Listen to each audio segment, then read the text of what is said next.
लोक सेवा आयोग ने एफआईआर दर्ज कराई है और एफआईआर परीक्षा नियंत्रक के हटाए जाने के बाद एक्शन में है आयोग। मामले में अज्ञात के खिलाफ दर्ज कराई गई एफआईआर। प्रयागराज में सिविल लाइंस में ये एफआईआर दर्ज कराई गई है। तो एफआईआर दर्ज होने के बाद पुलिस मामले की जांच में जुटी है। पुलिस पेपर लीक मामले के साक्ष्य के आधार पर जांच शुरू की गई है। तो बड़ी खबर आपको बता दें, यूपी लोक सेवा आयोग आरओ भर्ती परीक्षा लीक का मामला था। लोक सेवा आयोग की तरफ से एफआईआर दर्ज कराई गई है। परीक्षा नियंत्रक के हटाए जाने के बाद अब आयोग एक्शन में है। मामले में अज्ञात के खिलाफ एफआईआर दर्ज हुई है और प्रयागराज के सिविल लाइंस थाने में दर्ज कराई गई है एफआईआर। इसी खबर पर तमाम और जानकारी के साथ में संवाददाता मानवेंद्र हमारे साथ जुड़ गए। मानवेंद्र, क्या कुछ जानकारी? जी देखिए, आरओ की परीक्षा हुई थी और उसके बाद उस पर को लेकर के पर्चा लीक करने की बात सामने आई थी और उसको लेकर छात्रों ने एक बड़ा आंदोलन भी किया था। और इस दौरान जो है मुख्यमंत्री ने घोषणा की, मुख्यमंत्री कार्यालय ने कि पर्चा लीक हो गया है और परीक्षा को रद्द किया गया है। मुख्यमंत्री ने खुद कहा कि जो दोषी उनके खिलाफ कड़ी कार्रवाई की जाएगी। तो आज उत्तर प्रदेश लोक सेवा आयोग की तरफ से एक एफआईआर सिविल लाइंस थाने में अज्ञात लोगों के खिलाफ दर्ज कराई गई है और उसमें जिक्र है कि जिस तरह से पर्चा लीक हुआ था तो उसमें जो दोषी हैं अज्ञात लोग, उनके खिलाफ कार्रवाई की बात कही गई है। तो लोक सेवा आयोग की तरफ से पहल की गई है और ये कहा गया है कि जो परीक्षा की शुचिता है उसको भंग करने वाले जो दोषी हैं उनके खिलाफ कार्रवाई हो। और उसके बाद जो है लोक सेवा आयोग के जो परीक्षा नियंत्रक थे उनको भी हटाया गया था। तो लगातार जो कार्रवाइयों का दौर खासकर मुख्यमंत्री के परीक्षा के बाद जारी है और उसी सिलसिले में ये एफआईआर दर्ज कराई गई। ठीक है मानवेंद्र, बहुत बहुत शुक्रिया आपका तमाम सारी जानकारी के लिए। पुलिस सिपाही भर्ती परीक्षा रद्द होने के बाद एसटीएफ के साथ ही उत्तर प्रदेश के मुख्यमंत्री योगी आदित्यनाथ का भी एक्शन जारी है। पेपर लीक करने वाले आरोपियों के खिलाफ सख्त कार्रवाई की बात करते हुए सीएम योगी ने ऐलान किया है कि कोई भी युवाओं के भविष्य के साथ खिलवाड़ नहीं कर सकता। 3 मार्च को गोरखपुर के राजकीय जुबली इंटर कॉलेज में प्रदेश सरकार के स्मार्टफोन टैबलेट वितरण अभियान में सीएम योगी शामिल हुए। इस दौरान उन्होंने 1500 स्टूडेंट को टैबलेट और 3000 स्टूडेंट को स्मार्टफोन दिया और प्रोजेक्ट अलंकार का शुभारंभ किया। इसके साथ ही सीएम योगी आदित्यनाथ ने 26 माध्यमिक विद्यालयों में 17 करोड़ 35 लाख रुपए के प्रोजेक्ट अलंकार के कामों का शिलान्यास किया।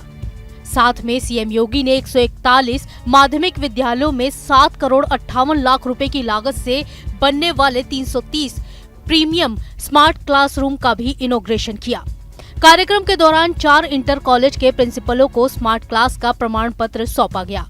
इस दौरान सीएम योगी ने कहा कि यूपी में सिर्फ स्मार्ट सिटी ही नहीं होगी बल्कि स्मार्टफोन और स्मार्ट क्लास से जुड़कर यूपी के युवा पूरी दुनिया के सामने स्मार्ट युवा बनेंगे।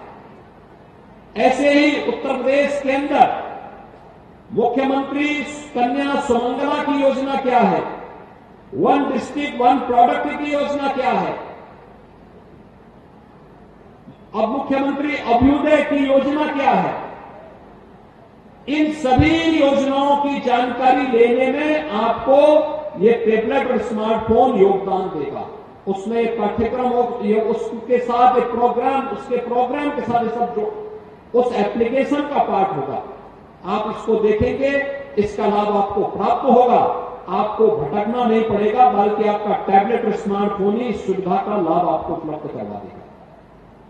और मुझे लगता है कि आपको इसको बेहतर तरीके से अपने आप को इसके माध्यम से अब न केवल स्मार्ट सिटी होगी बल्कि स्मार्ट युवा भी यूपी का होगा।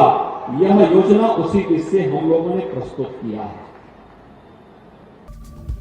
कार्यक्रम के दौरान सीएम योगी ने नकल माफियाओं को कड़े शब्दों में चेतावनी देते हुए कहा कि प्रदेश के युवाओं के भविष्य से जो भी खिलवाड़ करेगा वो जिंदगी भर जेल में सड़ेगा। सरकार उनके बाप दादा की प्रॉपर्टी को जब्त करने का काम करेगी। युवाओं के भविष्य के साथ कोई खिलवाड़ नहीं कर पाएगा। युवाओं का भविष्य उज्जवल है। हमारा युवा प्रतिभाशाली है, सक्षम है। उसको डिजिटली सक्षम बनाने के लिए सभी कार्यक्रम आगे बढ़ाए जा रहे हैं और जो भी युवाओं के भविष्य के साथ खिलवाड़ करेगा जिंदगी भर वो जेल के अंदर सड़ेगा। और साथ साथ जो बाप दादों की प्रॉपर्टी होगी उसको भी सरकार जब्त करने का काम करेगी। आपको बता दें कि प्रोजेक्ट अलंकार के जरिए यूपी सरकार जर्जर माध्यमिक विद्यालयों को इंफ्रास्ट्रक्चर से मजबूत करने का काम करेगी। इस प्रोजेक्ट के लिए सरकार पैसा देगी। इसके साथ ही सरकार सहायता प्राप्त अशासकीय विद्यालयों को 90% अनुदान देगी। बाकी का 10% हिस्सा स्कूल प्रबंधन को देना होगा। और हमने प्रोजेक्ट अलंकार के अंतर्गत यह व्यवस्था बनाई है।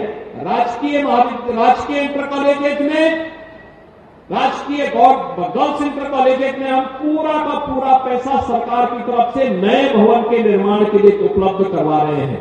और आज आपका की जिम्मेदारी बनती है कि नए भवन के कार्यक्रम को समयबद्ध तरीके से आप आगे बढ़ा करके जब पूरा भवन आपका बन जाएगा तो उसके बाद आप आसानी के साथ अपने नए भवन में जाइए और पुराने जर्जर भवन को, अगर वहां हेरिटेज बिल्डिंग नहीं है, इंटर कॉलेजेस के लिए हम लोगों ने व्यवस्था की है कि 90% पैसा सरकार देगी, 10% पैसा प्रबंधन लगाए, वे भी अच्छा भवन खड़ा करने।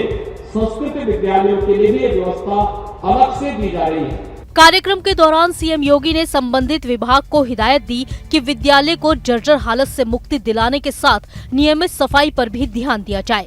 माध्यमिक विद्यालयों के लिए प्रीमियम स्मार्ट क्लास पर होने वाले खर्च के लिए CRS फंड से पैसा दिलाया जा रहा है, जिसमें 69 विद्यालय तो अकेले गोरखपुर मंडल के हैं जिनको पैसा जारी हो रहा है। इसके अलावा प्रदेश के हर जनपद के गवर्नमेंट कॉलेजेस में ये कार्यक्रम आयोजित किए जा रहे हैं, जहां के माध्यम से ये धनराशि उन संस्थाओं को जारी होगी।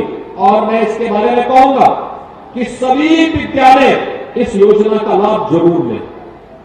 सरकार पैसा देना चाहती है, जर्जर भवन नहीं होने चाहिए किसी। दरअसल साल 2021 के नवंबर में स्वामी विवेकानंद युवा सशक्तिकरण योजना लॉन्च की गई थी। इस योजना में स्मार्टफोन और टैबलेट वितरण का कार्यक्रम शुरू किया गया था, जिसका मुख्य उद्देश्य युवा शक्ति को डिजिटली सक्षम बनाना है।